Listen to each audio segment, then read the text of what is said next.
Hello everyone, welcome back to my channel NCERT Malayalam. In today's class, we are going to discuss our following topics of Class 10 NCERT Chapter 15, Our Environment. So today's topic is Food Chains and Webs. So in the activity 15.4, we have formed a series of organisms feeding by on one another. That is, we have to find out some food chains. Each step or level of the food chain forms a trophic level. അപ്പോൾ നമുക്കറിയാം food ചെയിൻ്റെ നമ്മളിപ്പോൾ food chain already create ചെയ്തു. അപ്പം ഒരു ഓർഗാനിസംസിൻ്റെ food chain നോക്കുകയാണെങ്കിൽ എങ്ങനെയാണ് ഇപ്പം നിങ്ങൾക്ക് ABC എന്ന് പറഞ്ഞിട്ട് ഒരു പേജിൻ്റെ റൈറ്റ് സൈഡിൽ കാണാൻ പറ്റും. There are many trees and trees are depends upon the deers and deers will be eaten by the lion or tiger. Again cactus again plants, small insects, frogs, snakes as well as eagle.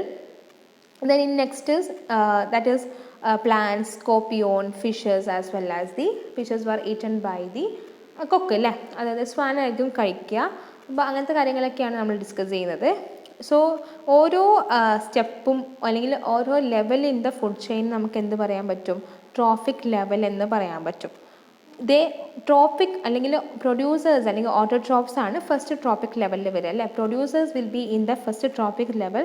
U can see that triangle there that is depicting some trophic levels. In the first you can see that producers will be the autotrophs. They fix up the solar energy and make it available for the heterotrophs or the consumers. അവരെന്ത് ചെയ്യും? ഹെറ്ററോട്രോപ്സിനും കൺസ്യൂമേഴ്സിനൊക്കെ വേണ്ടിയിട്ടുള്ള sunlight എന്ത് ചെയ്യും? Fix ചെയ്യും. The herbivores or the primary consumers come at the second and small carnivores or the secondary consumers at the third and the larger carnivores or the tertiary consumers at the fourth trophic level. So primary consumers are there in the second trophic level, secondary consumers in the third trophic level, tertiary consumers in the fourth trophic level. We know that the food we eat acts on a fuel to provide the energy to work. അല്ലേ, നമ്മൾ എന്തിനാ ആഹാരം കഴിക്കുന്നത്? നമുക്ക് energy കിട്ടാൻ വേണ്ടിയിട്ട്. അതുപോലെ തന്നെ this interactions among the various components of the environmental involves flow of energy from the one component of the system to the another. അപ്പോൾ ഒരുപാട് ഇങ്ങനത്തെ ഇൻട്രാക്ഷൻ കാരണമാണ് എനർജി ഒരു സിസ്റ്റത്തിനകത്ത് നിന്ന് വേറൊരു സിസ്റ്റത്തിലേക്ക് അല്ലെങ്കിൽ ഒരു ട്രോഫിക് ലെവലിനകത്ത് നിന്ന് വേറെ ട്രോഫിക് ലെവലിലേക്ക് മൂവ് ചെയ്യാൻ പറ്റുന്നത്. As we have studied, the autotrophs capture the energy present in the sunlight and convert it into chemical energy. So autotrophs ആണ് അല്ലെങ്കിൽ പ്രൊഡ്യൂസേഴ്സ് ആണ് സൺലൈറ്റിനെ കെമിക്കൽ എനർജി ആയിട്ട് കൺവേർട്ട് ചെയ്യുന്നത്. This energy supports all the activities of our living world. From the autotrophs the energy will be go back to the decomposers അല്ലേ, അല്ലെങ്കിൽ decompose അല്ലെങ്കിൽ ഹെറ്ററോട്രോപ്സിലേക്ക് convert ചെയ്യും. However, we saw that in the previous chapter sources of energy, when one form of energy is changed to another, some energy will be lost in the environment and that cannot be used it again. So ഓരോ ട്രോഫിക്കിൽ നിന്ന് വേറെ trophic ലെവലിലേക്ക് പോകുമ്പോൾ ഒരുപാട് ഇപ്പോൾ നമ്മൾ സൺലൈറ്റിനെ chemical energy ആയിട്ട് convert ചെയ്യാൻ വേണ്ടി ഒരു എനർജി യൂസ് ചെയ്യുന്നുണ്ട്. ആ energy will be released in the atmosphere that cannot be taken back. ആ എനർജി നമുക്ക് ഒരിക്കലും എന്തില്ല കിട്ടില്ല. So A small amount of energy ആയിരിക്കും ഒരു ട്രോഫിക് ലെവലിനകത്ത് നിന്ന് വേറെ ട്രോഫിക് ലെവലിലേക്ക് പോകുന്നത്. ബാക്കിയുള്ള എനർജിയൊക്കെ ഒന്ന് വേസ്റ്റ് ആവും. So there is A 10% rule that is the green plants in the terrestrial ecosystem capture about 1% of energy of sunlight that falls on their leaves and convert it into food energy. അപ്പോൾ green plants എന്ത് ചെയ്യും? അവരുടെ ലീവ്സിൻ്റെ മുകളിലേക്ക് വരുന്ന 1% of സൺലൈറ്റിനെ they will be converted into the food energy. And when the green plants are eaten by the primary consumers, a great deal of energy is lost as a heat to the environment. Some amount goes to digestion on doing work and rest goes to the growth and reproduction. Only an average 10% of energy of food is eaten up by their own body and made it available for the next level, that is the consumers. അപ്പോൾ ഈ producers എന്ത് ചെയ്യുന്നത് ഈ autotrophs എന്താക്കും? അവർ food ഉണ്ടാക്കിയിട്ട് അവർ next ജനറേഷന് കൊടുക്കും. അപ്പോൾ കൺസ്യൂമേഴ്സിനകത്ത് എത്തിയിട്ട് കൺസ്യൂമേഴ്സ് എന്ത് ചെയ്യും? അവർ അവരുടേതായിട്ടുള്ള വർക്ക്സിനും അതുപോലെ തന്നെ അവരുടേതായിട്ടുള്ള ഡൈജഷൻ, വർക്ക്, റെസ്റ്റ്, ഗ്രോത്ത്, റീപ്രൊഡക്ഷനൊക്കെ എനർജി യൂസ് ചെയ്തിട്ട് only 10% of energy will be they eaten up and it will be going to the second trophic level, that is the next trophic level, that is the secondary consumers. And therefore 10% of can be taken as an average value for the amount of organic matter that is present at each step and reaches the next level of consumers. അപ്പോൾ നമ്മൾ 10% of energy ആണ് ഓരോ trophic ലെവലിലേക്ക് പോകുന്നത്. That is പ്രൊഡ്യൂസേഴ്സിന് 10% എവിടെ പോകും? Primary കൺസ്യൂമേഴ്സിന് പോകും. Primary കൺസ്യൂമേഴ്സിന് അവർ 10%, secondary കൺസ്യൂമേഴ്സിന് 10%, tertiary കൺസ്യൂമേഴ്സിന് പോകും. So this is the energy flow in A triad or in A trophic level. So, since so little energy is available for the next level of consumers, food chains generally consist of only 3 or 4 steps. The loss of energy at each step is so great that is very little usable energy remains after 4 trophic levels.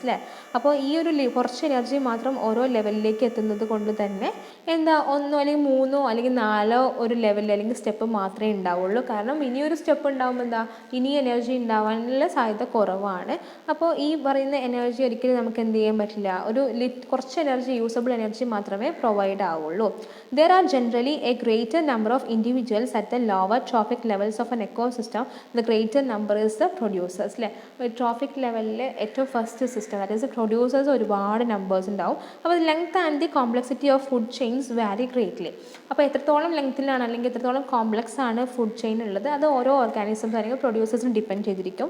Each organism is generally eaten by 2 or more other kinds by the organism, which in turn are eaten up by several other organisms. So instead of a straight line food chain, the relationship can be shown as a series of branching lines called a food web. അപ്പോൾ നമുക്കൊരിക്കലും food chain എന്നുള്ള ടേമിനെക്കാണെങ്കിൽ better name എന്ന് പറയുന്നത് food വെബാണ്. കാരണം ഒരു organisms ഇപ്പോൾ നമ്മൾ മണ്ണിനകത്തുള്ള മണ്ണീര പോലത്തുള്ള ഓർഗാനിസംസിനൊക്കെ ഈറ്റ് ചെയ്യുന്നത് പല ഓർഗാനിസംസ് ആണ് അല്ലേ.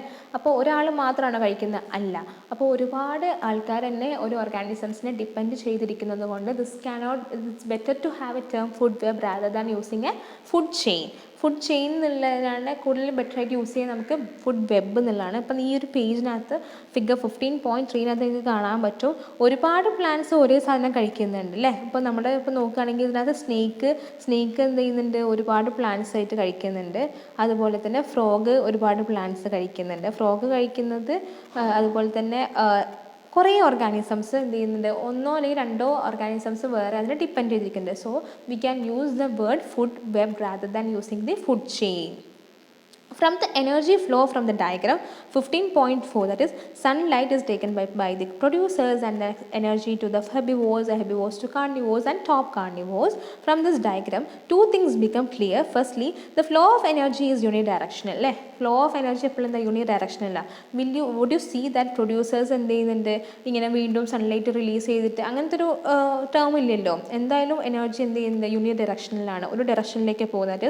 പ്രൊഡ്യൂസേഴ്സ് കഴിക്കുന്നതൊക്കെ ഹെർബിവോഴ്സിലേക്ക് എത്തും, ഹെർബിവോഴ്സിൽ നിന്ന് കാർണിവോഴ്സിലേക്ക് എത്തും, കാർണിവോഴ്സിൽ നിന്ന് ടോപ്പ് കാർണിവോഴ്സിലേക്കും. അങ്ങനെയാണ് എനർജിയുടെ flow. So the first important point is that energy flow should be unidirectional.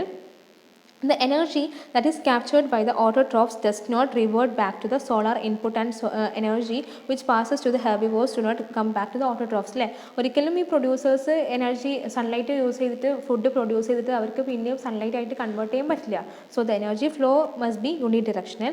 As it moves progressively through the various trophic levels it is no longer available to the previous level. അല്ലേ, അത് നമ്മൾ പറഞ്ഞ ഓരോ കാര്യങ്ങൾ തന്നെയാണ്. ഇനി next is that വേറെ interesting feature of this food chain എന്താണെന്ന് വെച്ചാൽ there is a term called biological magnification എന്ന ടേം ഉണ്ട്. That is one of the reasons for the use of several pesticides as well as chemicals to protect our crops from the diseases and pest. അല്ലേ, നമ്മൾ എന്തുകൊണ്ടാണ് ഈ പറയുന്ന കെമിക്കൽസും pesticides ഒക്കെ use ചെയ്യുന്നത്?